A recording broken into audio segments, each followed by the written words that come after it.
Hi ಎಲ್ಲರಿಗೂ welcome back to ಸುಮಾರಾಗು Kannada vlogs. ಎಲ್ಲರೂ ಹೇಗಿದ್ದೀರಾ? ಎಲ್ಲರೂ ಚೆನ್ನಾಗಿದ್ದೀರಾ ಅಂತ ಭಾವಿಸ್ತಾ ನಾನು ಇವತ್ತಿನ ವ್ಲಾಗ್ನ ಸ್ಟಾರ್ಟ್ ಮಾಡ್ತಾ ಇದ್ದೀನಿ.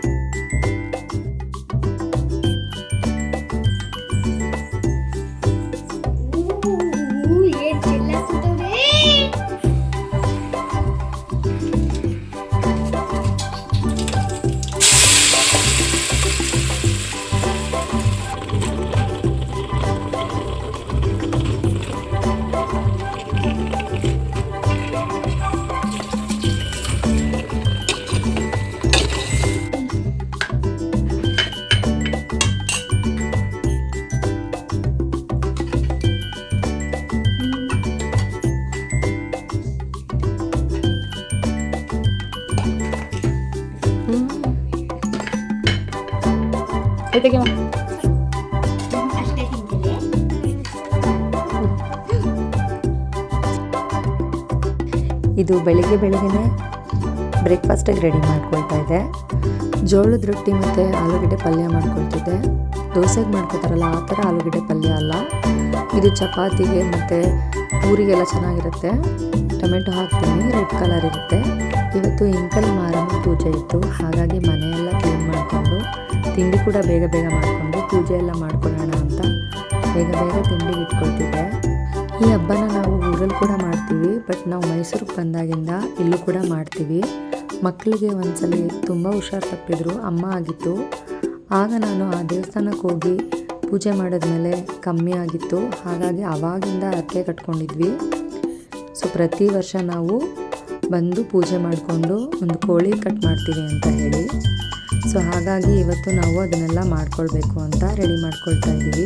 ರಾಘು ಅವರು ಕೂಡ ಪೂಜೆಗೆ ಬೇಕಾಗಿರೋ ಸಾಮಾನ ತೊಗೊಂಡು ಬರ್ತೀನಿ ಅಂತ ಹೋದರು. ಹಾಗೆ ಕೋಳಿ ಕೂಡ ತರಬೇಕಾಗಿತ್ತು, ಅದನ್ನು ತರ್ತೀನಿ ಅಂತ ಆಚೆ ಹೋಗಿದ್ರು. ಮಕ್ಕಳು ಕೂಡ ಆಟ ಆಡ್ತಾಯಿದ್ರು. ಅಷ್ಟರಲ್ಲಿ ನಾನು ಬೇಗ ತಿಂಡಿ ಮಾಡ್ಕೊಳ್ಳೋಣ ಅಂತ ತಿಂಡಿ ಮಾಡ್ಕೊಳ್ತಿದ್ದೆ. ಅದಾಗಲೇ ನಾನು ಆಲೂಗಡ್ಡೆ ಎಲ್ಲ ಬೇಯಿಸ್ಕೊಂಡಿದ್ದೆ. ಈಗ ಒಗ್ಗರಣೆಗೆ ಬೇಕಾಗಿರೋ ಈರುಳ್ಳಿನೆಲ್ಲ ಕಟ್ ಮಾಡ್ಕೊಳ್ತಿದ್ದೆ. ಒಗ್ಗರಣೆಗೆ ಹಾಕಿ ಮಿಕ್ಕಿರೋ ಐಟಮ್ಸ್ನೆಲ್ಲನೂ ಕಟ್ ಮಾಡಿಕೊಂಡು ಬೇಗ ರೆಡಿ ಮಾಡ್ಕೊಳ್ಳೋಣ ಅಂತ ಮಾಡ್ಕೊಳ್ತಾ ಇದ್ದೀನಿ.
ಜೋಳದ ರೊಟ್ಟಿ ಹೋಗಿ ಜೋಳದ ಚಪಾತಿ ಆಗಿತ್ತು.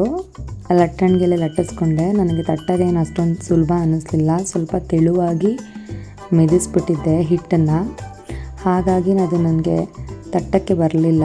ಸೊ ನಾನು ಅದನ್ನು ಲಟ್ಟಣಿಗೆ ಲಟ್ಟಿಸ್ಕೊಂಡೆ. ಬಟ್ ಆನೆಸ್ಟಾಗಿ ಹೇಳ್ತಾ ಇದ್ದೀನಿ, ಟೇಸ್ಟ್ ಅಂತೂ ಕಾಂಬಿನೇಷನ್ ಅಂತೂ ತುಂಬಾ ಚೆನ್ನಾಗಿತ್ತು. ತುಂಬ ಚೆನ್ನಾಗಿ ಎಂಜಾಯ್ ಮಾಡಿಕೊಂಡು ತಿಂಡಿ ಎಲ್ಲ ಮಕ್ಕಳು ತಿಂದರು. ಸೊ ನಿಮಗೂ ಏನಾದರೂ ಜೋಳದ ರೊಟ್ಟಿ ತಿನ್ನಬೇಕು ಅಂತಂದರೆ ಆಲೂಗೆಡ್ಡೆ ಪಲ್ಯ ಕಾಂಬಿನೇಷನ್ ಮಾಡ್ಕೊಳ್ಳಿ, ತುಂಬ ಚೆನ್ನಾಗಿರುತ್ತೆ. ಈಗ ದೀಪ ಹಚ್ಕೊಳ್ಳೋಣ ಅಂತ ಅರಿಶಿನ ಕುಂಕುಮ ಇಟ್ಕೊಳ್ತಿದ್ದೆ ಹೊಸ್ಲಿಗೆ.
ನಾಳೆ ತಿಂಡಿಗೆ ಅಕ್ಕಿ ನೆನೆ ಹಾಕ್ಕೊಂಡಿದ್ದೆ, ಇಡ್ಲಿಗೆ ಹಾಕ್ಕೊಂಡಿದ್ದೆ. ಸೊ ಉದ್ದಿನಬೇಳೆ ಸ್ವಲ್ಪ ಜಾಸ್ತಿನೇ ಹಾಕ್ಕೊಂಡಿದ್ದೀನಿ. ಇದು ಉದ್ದಿನಬೇಳೆ ನಾನೇ ಊರಿಂದ ತಂದು ಅದನ್ನು ಬೇಳೆ ಮಾಡ್ಕೊಂಡಿರೋದು. ಸ್ವಲ್ಪ ಅಡುಗೆ ಮನೇಲಿ ಬ್ಯುಸಿ ಆದರೆ ಸಾಕು, ಈ ಥರ ಎಲ್ಲ ಮಾಡ್ತಾರೆ ನನ್ನ ಮಕ್ಕಳು. ಆಲ್ರೆಡಿ ಅರ್ಧ ಕಟ್ ಮಾಡಿ ಕೊಟ್ಟಿದ್ದೆ. ಮತ್ತೆ ಕೇಳಿದ್ರೆ ನಾನು ಕಟ್ ಮಾಡಿಕೊಡೋದಿಲ್ಲ ಅಂಥೇಳಿ ಅವಳೇ ತೊಗೊಂಡು ಬಂದು ಫುಲ್ ಖಾಲಿ ಮಾಡಿದ್ದಾಳೆ. ರಾಘು ಅವರು ಬೇಗನೆ ದೇವಸ್ಥಾನಕ್ಕೆ ಹೋಗಿ ಪೂಜೆ ಎಲ್ಲ ಮಾಡಿಸ್ಕೊಂಡು ಕೋಳಿ ಎಲ್ಲ ದೇವ್ರಿಗೆ ಕಟ್ ಮಾಡ್ಕೊಂಡು ಬಂದಿದ್ದರು. ಸೊ ಅದನ್ನು ಅಂಗಡಿಗೆ ಹೋಗಿ ಕ್ಲೀನ್ ಕೂಡ ಮಾಡಿಸ್ಕೊಂಡು ತಂದಿದ್ದಾರೆ. ನಾನು ಕೂಡ ಈಗ ಬೇಗನೆ ಅಡುಗೆ ಮಾಡ್ಕೊಳ್ಳೋಣ ಅಂತ ಎಲ್ಲ ರೆಡಿ ಮಾಡಿ ಇಟ್ಕೊಂಡು ಅಡುಗೆ ಸ್ಟಾರ್ಟ್ ಮಾಡ್ತಾಯಿದ್ದೀನಿ. ತುಂಬ ಸಿಂಪಲ್ಲಾಗಿ ಊರ ಕಡೆ ಎಲ್ಲ ಹೇಗೆ ಕೋಳಿ ಸಾಂಬಾರು ಮಾಡ್ತಾರೋ ಹಾಗೆ ಮಾಡ್ತಾಯಿದ್ದೀನಿ. ಮೊದಲು ಎಣ್ಣೆ ಮತ್ತು ಸಾಲ್ಟ್ ಹಾಕೋಬೇಕು. ಅದಾದಮೇಲೆ ಈರುಳ್ಳಿ, ಬೆಳ್ಳುಳ್ಳಿ, ಸ್ವಲ್ಪ ಶುಂಠಿ, ಚಕ್ಕೆ ಲವಂಗ ಪೌಡರು, ಹಳದಿ ಪೌಡರು, ಕೊತ್ತಂಬರಿ ಸೊಪ್ಪು ಹಾಕ್ಕೊಂಡು ರುಬ್ಕೊಂಡು ಗ್ರೀನ್ ಕಲರ್ ಮಸಾಲ ಮಾಡ್ಕೊಂಡಿದ್ದೀನಿ. ಅದನ್ನು ಹಾಕಿ ಒಂದು ನಿಮಿಷ 2 ನಿಮಿಷ ಬಿಟ್ಟು ಚಿಕನ್ ಡೈರೆಕ್ಟ್ ಅದಾದಮೇಲೆ ಹಾಕೋಬೇಕು. ಆ ಮಸಾಲೆ ಎಲ್ಲ ಚಿಕನ್ಗೆ ಚೆನ್ನಾಗಿ ಮಿಕ್ಸ್ ಆಗೋ ಥರ ಒಂದ್ಸಲ ಮಿಕ್ಸ್ ಮಾಡಿ ಲಿಡ್ನ ಓಪನ್ ಮಾಡಿ ಚೆನ್ನಾಗಿ ರೋಸ್ಟ್ ಮಾಡಬೇಕು. ಚಿಕನಲ್ಲೆಲ್ಲ ಚೆನ್ನಾಗಿ ನೀರು ಬಿಟ್ಕೊಳ್ಳುತ್ತೆ, ಅಲ್ಲಿವರೆಗೂ ರೋಸ್ಟ್ ಮಾಡ್ಕೊಳ್ಬೇಕು. ಆ ಮಸಾಲೆ ಎಲ್ಲ ಮಿಕ್ಸ್ ಆಗಿ ಚಿಕನ್ ಕೂಡ ಚೆನ್ನಾಗಿ ನೀರು ಬಿಟ್ಕೊಳ್ಳುತ್ತೆ. ಆವಾಗ ಲಿಡ್ನ ಕ್ಲೋಸ್ ಮಾಡಿಬಿಡ್ಬೇಕು. ಸೊ ಈಗ ಲಿಡ್ ಓಪನ್ ಮಾಡಿ ನೋಡ್ತಾ ಇರ್ಬೋದು ನೀವು ಎಷ್ಟು ಚೆನ್ನಾಗಿ ಚಿಕನ್ನು ಬೆಂದಿದೆ ಅಂತ. 75% ಅಷ್ಟು ಚಿಕನ್ ಬೆಂದಿರುತ್ತೆ. ಸೊ ಇನ್ನೂ ಓಪನ್ ಮಾಡಿ ಚೆನ್ನಾಗಿ ಬೇಯಿಸ್ಕೊಂಡು 80% ಅಷ್ಟು ಬೆಂದ ಮೇಲೆ ಅದಕ್ಕೆ ಖಾರದ ಪುಡಿ ಹಾಕೋಬೇಕು. ಡೈರೆಕ್ಟಾಗಿ ಮಟನ್ ಸಾಂಬಾರು ಖಾರದ ಪುಡಿನ ಹಾಕ್ಕೊಳ್ತಾ ಇದ್ದೀನಿ. ನಾನು ಇಲ್ಲಿ ಸುಮಾರು 3 ಸ್ಪೂನಷ್ಟು ಮಟನ್ ಸಾಂಬಾರು ಪೌಡರ್ ಹಾಕ್ಕೊಂಡಿದ್ದೀನಿ. ಒಂದ್ಸಲಿ ಚೆನ್ನಾಗಿ ಮಿಕ್ಸ್ ಮಾಡಿಕೊಂಡು ಹಾಗೆ ಬೇಯಕ್ಕೆ ಬಿಟ್ಬಿಡಬೇಕು. ಸೊ ಚಿಕನ್ನು ಚೆನ್ನಾಗಿ ಖಾರ ಇಟ್ಕೊಳ್ಬೇಕು. ಸೊ 10 ಮಿನಿಟ್ಸು ಆದಮೇಲೆ ತೆಂಗಿನಕಾಯಿ ಮತ್ತು ಕಡಲೆ ರುಬ್ಬಿ ಹಾಕ್ತಾಯಿದ್ದೀನಿ. ಇದಕ್ಕೆ ಗಸಗಸೆ ಮತ್ತು ಹುಚ್ಚೆಳ್ಳನ್ನು ಹಾಕ್ಬೋದು.